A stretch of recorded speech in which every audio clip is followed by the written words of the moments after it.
சித்தர் பூமி. ஜோதிடத்தின் பரிணாம வளர்ச்சி ஏஎல்பி ஜோதிடம். இதை படிங்க, உங்க வாழ்க்கை உங்க கையில. அனைவருக்கும் வணக்கம். இந்த நாள் இனிய நாளாக அமைய வாழ்த்துக்கள். ஏஎல்பி ஜோதிடர், ஏஎல்பி ஜோதிட ஆசிரியர் டாக்டர் சாந்தி தேவி ராஜேஷ்குமார். நிறைய பேர் ராசி கற்களை பற்றி நிறைய கேள்விகள் கேட்டிருந்தாங்க. ஏன்னா லாங் டைமாகவும் ஒரு சில கற்களை ஒரு சிலர் அணிகிறாங்க. அவங்களுக்கு லாங் டைமாக கேட்கும்போதும் நல்லா இருக்குன்னு தான் சொல்கிறாங்க. அப்போ அது என்னெல்லாம் பண்ணலாம் இந்த கற்களை வச்சு அப்படின்னு, ஏன்னா நம்ம நிறைய நவரத்னங்களை பற்றி பேசியிருக்கோம். அதில் நம்ம அட்சய லக்னத்தில் ஒவ்வொரு நட்சத்திர புள்ளிகள் மாறும்போதும் அதிகபட்சம் ஒரு கல்லை 4 வருஷம் 5 மாதம் 10 நாளைக்கு தான் யூஸ் பண்ண முடியும். அதுக்கப்புறம் அந்த கல் யூஸ் பண்ணுறதுனால வேறு விளைவுகளும் சேர்ந்து வரும் அப்படிங்கிறத சொல்லியிருக்கோம். இப்போ என்ன சொல்கிறோம், லக்னத்தை, ஏன்னா லாங் டைம் ஒருத்தங்க ஒரு கல்லை யூஸ் பண்ணலாமா அப்படிங்கிற கேள்விகளில் நிறைய பேர் பதிவு பண்ணியிருக்காங்க.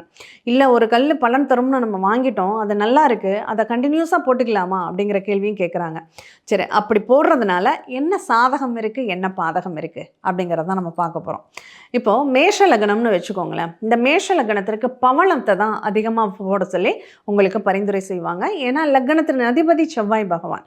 அப்போ அந்த செவ்வாயினுடைய நிறம் என்பது, அந்த கல் நவரத்னங்களில் அந்த செவ்வாயின் கல் என்பது பவளம் அப்படின்னு சொல்லலாம். இந்த பவளத்தை பொறுத்தளவில் அதனுடைய இயற்கை தன்மை என்னவாக இருக்குது, எல்லாத்துக்குமே ஒவ்வொரு உலகத்திற்குமே அதனுடைய உயிர் சத்துக்கள் அப்படிங்கிறது உண்டுங்க.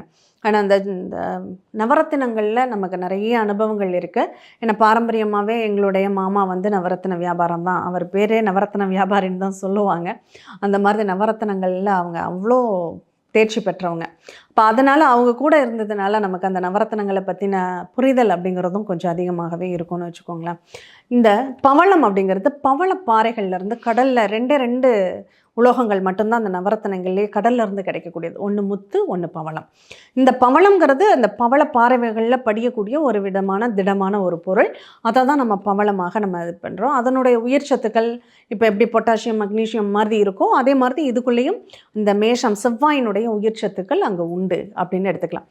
ஒன்று அந்த நிறம், சிவப்பு நிறம் அப்படிங்கிறத நம்ம செவ்வாய்க்கு எடுத்துக்கிறோம்.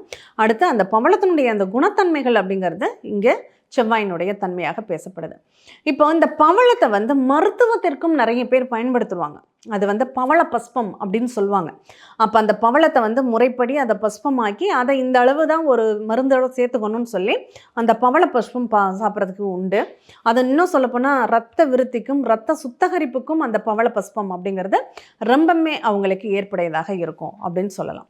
அப்படிப்பட்ட அந்த பவளத்தை இப்போ மேஷ லக்னம் நடக்கிறவங்களோ அல்லது விருச்சக லக்னம் நடக்கிறவங்களோ அவங்க லாங் டைமுக்கு போட்டுக்க முடியுமா அப்படிங்கிற ஒரு கேள்வி இருக்குன்னா, அதிகபட்சம் அவங்க 10 வருஷத்துக்கு மட்டும் போட்டுக்கலாம். அந்த மேஷம் நடக்கும்போதும் அந்த விருச்சக லக்னம் அட்சய லக்னமாக நடக்கும்போதும் அதிகபட்சம் 10 வருஷத்திற்கு அவங்க போட்டுக்க முடியும். இப்போ மேஷ லக்னம் அவங்களுக்கு நடக்குது அப்படிங்கிறப்போ இந்த பவளம் அவங்களுக்கு எப்படி பாசிட்டிவாக இருக்கோ அதே ஈக்குவலுக்கு நெகட்டிவான பலன்களை தரும். எப்படிங்க, இப்போ நான் நினச்சதெல்லாம் நடக்குது இந்த பவளம் போட்டதுக்கு அப்புறம்னு நீங்கள் சொல்கிறீங்கன்னா, உங்களுடைய ஆரோக்கியத்தில் உங்கள் உடம்பு நீங்கள் சொல்லப்படி கேட்க மாட்டேங்குது அப்படிங்கிறத நீங்கள் புரிஞ்சுக்கணும். அது நீங்கள் சரியாக இருக்கான்னு நீங்களே செக் பண்ணி பாருங்கள். நம்ம புற வாழ்க்கையில் எனக்கு ரொம்ப வில் பவர் இருக்குது, நான் நினச்ச விஷயங்கள்லாம் இந்த பவளம் போட்டதுக்கப்புறம் எனக்கு நடக்குதுன்னு நீங்கள் ஒரு விஷயத்தை பதிவு பண்ணிங்கன்னா, அதே இதில் உங்கள் உடம்புக்குள்ளே ஏற்படக்கூடிய மாற்றங்களில் நீங்கள் கொஞ்சம் கஷ்டங்களே, அந்த உடல் அவஸ்தைகளை நீங்கள் சந்திக்க வேண்டும். தீராத ஒரு பிரச்சனைக்காக, ஹெல்த்துக்காக நீங்கள் ஏதாவது ஒரு மாத்திரையை நாள்பட்ட நிகழ்வாக எடுத்துக்கொள்ள வேண்டியது இருக்கும் அப்படிங்கிற ஒரு விஷயத்தை நீங்கள் பதிவு பண்ணுறேன். இல்லைங்க, எனக்கு கடன் ரொம்ப கடனாக இருந்துக்கிட்டே இருக்குது அப்படிங்கிற ஒரு விஷயத்தை நீங்கள் பதிவு பண்ணுறீங்கன்னு வச்சுக்கோங்க. அப்போது இந்த பவளம் என்ன பண்ணும், உங்களுக்கு இன்னும் அந்த கடனை சமாளிப்பதற்கான ஒரு தெம்பை உங்களுக்கு கொடுக்குமா அப்படின்னா கொடுக்கும். ஒரு தன்னம்பிக்கையை கொடுக்குமானா கொடுக்கும். ஆனால் அந்த கடனும் லாங் டைமாக இருந்துக்கிட்டே தான் இருக்கும் அப்படிங்கிறத சொல்லலாம். அப்போது இந்த பவளம் போடுறதுனால உங்களுக்கு எந்தளவுக்கு தைரியம், தன்னம்பிக்கை, நல்லது நடக்குதுங்கிற ஒரு எண்ணம் மேலோங்குதோ அந்தளவுக்கு கடனும் சேரும், உங்களுடைய ஆரோக்கியத்திலையும் பிரச்சனைகளை தரும் அப்படிங்கிறத நீங்கள் புரிஞ்சுக்கணும். இதே விருச்சகத்துக்கு இந்த பவளம் என்ன பண்ணும் அப்படின்னு பார்த்தோம்னா, இந்த விருச்சகத்திற்கு அப்படிங்கிறப்போ வயிற்று உபாதைகளை அதிகப்படுத்தும் அப்படின்னு சொல்லலாம். அப்போ அவங்க சாப்பிட்ற பொருள் ரத்தத்தில் சரியாக கலக்காது.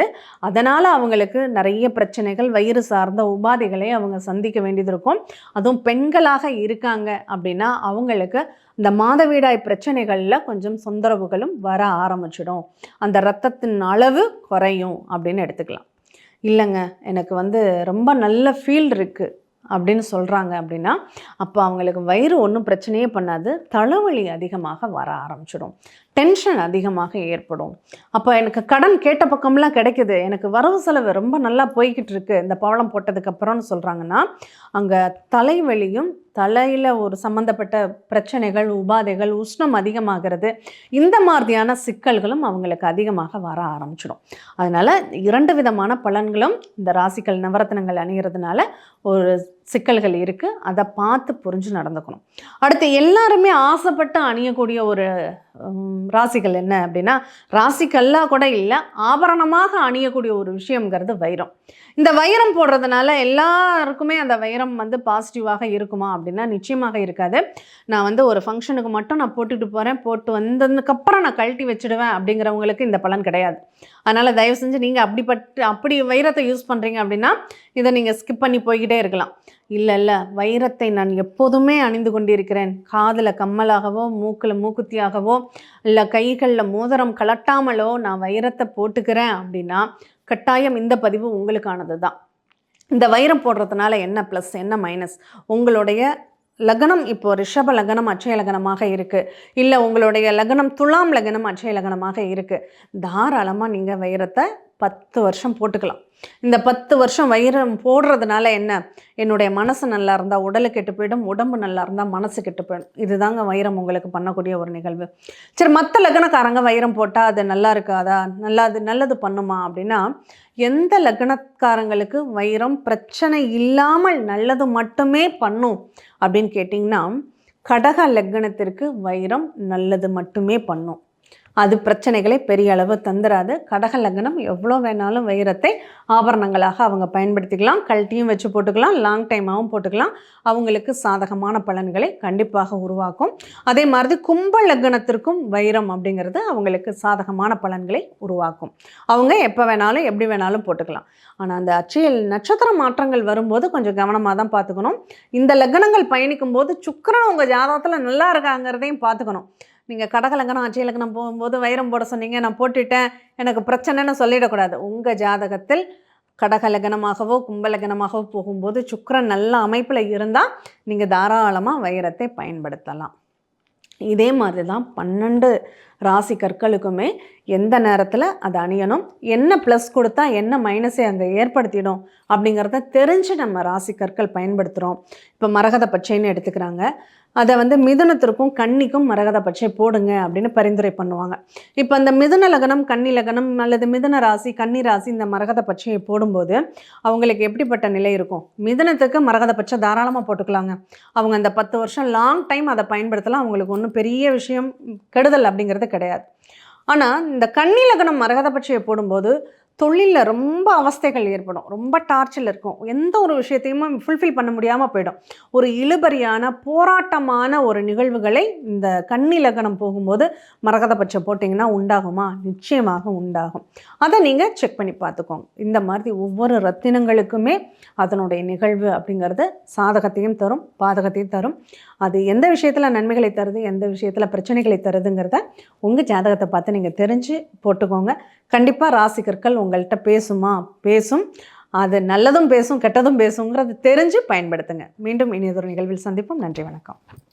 ஜோதிடத்தின் பரிணாம வளர்ச்சி ALP ஜோதிடம். இதை படிங்க, உங்க வாழ்க்கை உங்க கையில. சித்தர் பூமி.